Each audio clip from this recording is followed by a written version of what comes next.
Hello, everyone. I'm Mark. And I'm Rob. And welcome to Mark and Rob's Sports Showdown, the best and newest, one of the newest. We've only been around for 2 months, so we're looking for more subscribers.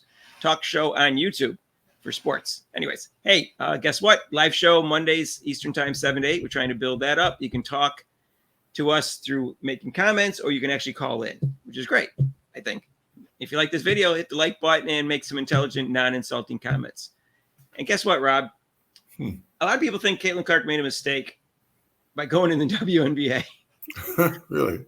I wonder why. I can't imagine, Really? like, nothing's gone wrong, you know. There's been no obstacles. There's been no jealousy or hatred towards her. It's just all in our imagination, according to the bottleheads over at ESPN. Yeah. And the women in the league and the commissioner. It's all the fans' fault. Yeah, but fans' fault. Be that as may, I don't believe him. And there was an offer by 3x3. Ice Cube offered her $5 million. It was not really for 10 games. It was 10 weekends and 20 games. Their season starts in June. I looked it up, but it continues on through. He thought she could play after the season for WNBA. She turned that down. That offer's always there because it's always next year. Mm-hmm. They're going to have a women's league starting this January, 3x3. I'm sure they're going to want her play in that, but maybe she won't want to if it's going to be prison ball. She can get injured just as easily in that.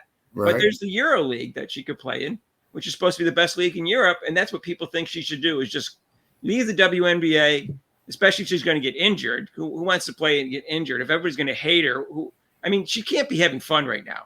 She's only human. She's only human. And like I said, we say that she wants to make her mark in the WNBA, but you're only human. You can also make it like, hey, do I really want to deal with this? I can go over to Europe and chill and get probably even more popular because it's Europe and it's closer, and they'll appreciate me more than my own country.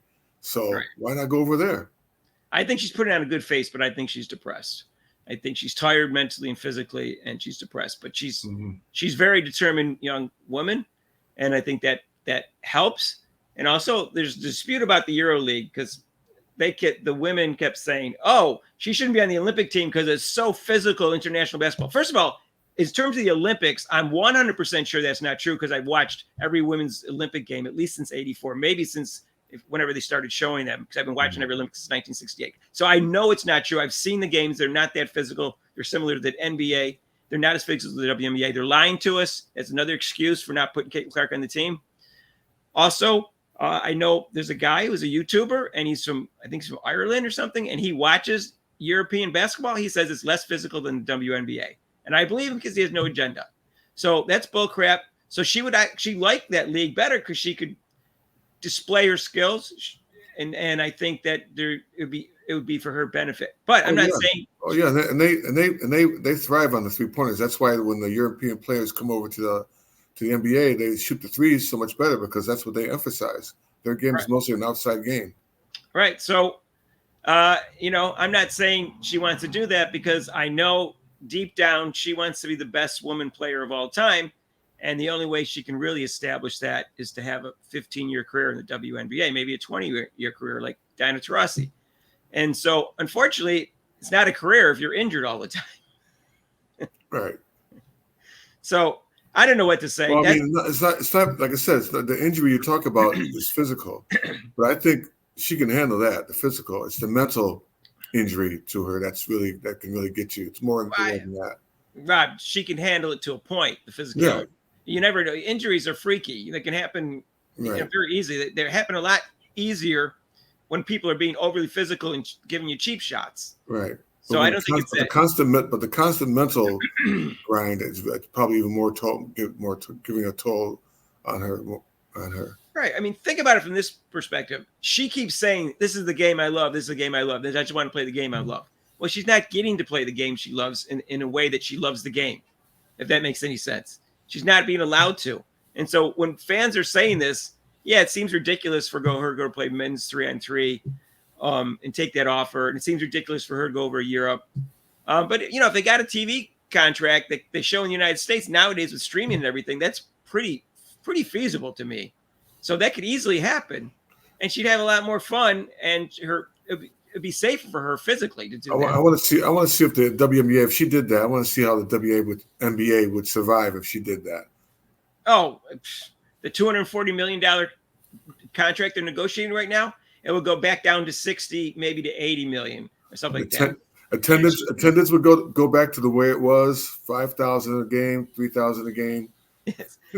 Indiana Fever got 3,500. They went to 16,500. She goes to DC to have a game, and you normally have 4,000, and they don't even sell out. So they normally have between 3,000 and 4,000. And that's all Angel Reese got. She got 20,000. They sold out.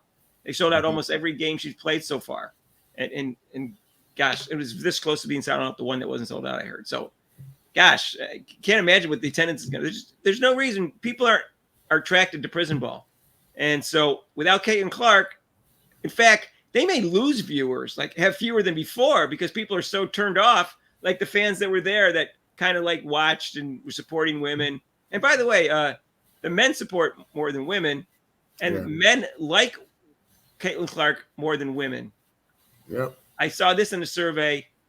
She's the third most popular basketball player in the world after Steph Curry and LeBron James in terms of what men and women like.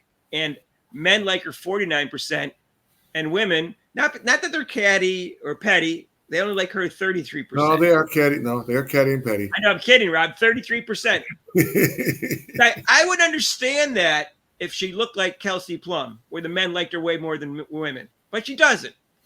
And 49 to 33% that women don't like her. Wow. I mean, if you're wondering about the WNBA women not liking her, and you think it's all facade, they're like the ESPN keeps telling us, it's not. women don't like her for some reason. And she's a classy woman. She's saying all the right things, and she's just trying to ball, and people aren't letting her. And that's why I don't think these suggestions are outrageous, even though I don't think they're going to happen. Right. All right.